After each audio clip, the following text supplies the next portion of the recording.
Bollywood star Salman খানের জীবন থেকে শনির দশা কাটছেই না। এই তো গত এপ্রিলের 14 তারিখ তার বান্দ্রার ফ্ল্যাটে হামলা চালায় বিষ্ণই গ্যাংয়ের সদস্যরা। দুটি গুলি অভিনেতার ফ্ল্যাটের বাইরের দেয়াল প্রায় ভেদ করে দিয়েছে। সালমানের বাড়িতে হামলা চালাতে বন্দুকবাজদের অস্ত্র সরবরাহ করেছেন সোনু বিষ্ণই ও অনুজ থাপন নামে দুই ব্যক্তি। ঘটনার 5 দিনের মাথায় দুজনকে গ্রেপ্তার করে মুম্বাই পুলিশ। এরপর মঙ্গলবার সকালে পুলিশি হেফাজতে থাকাকালীন আত্মহত্যার চেষ্টা করেন অনুজ।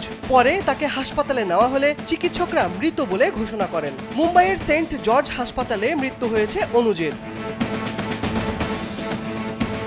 সালমানের ফ্ল্যাটে গুলি চালিয়েছেন সাগর পাল ও ভিকি গুপ্ত নামে দুজন। জীবনকে উপভোগ করার সব আয়োজন নিয়ে একটি নিশ্চিন্ত কমিউনিটি লিভিং নিশ্চিত করছে রূপায়ণ সিটি উত্তরা। ঘটনার দুদিন পরই গুজরাটের ভুজ থেকে তাদের গ্রেপ্তার করে পুলিশ। তাদের জিজ্ঞাসাবাদেই উঠে আসে সোনু ও অনুজের নাম। জানা যায় 10 রাউন্ড গুলি চালানোর নির্দেশ পেয়েছিলেন অভিযুক্তরা। গুলিকাণ্ডের পর কঠোর নিরাপত্তার মধ্যে রয়েছেন সালমান খান। উদ্বেগে দিন পার করছেন অভিনেতার পরিবার সহ তার অনুরাগীরা। শোনা গেছে বান্দ্রার ফ্ল্যাট ছেড়ে পানভেলের খামারবাড়িতে পাকাপাকিভাবে থাকতে শুরু করেছেন সালমান খান।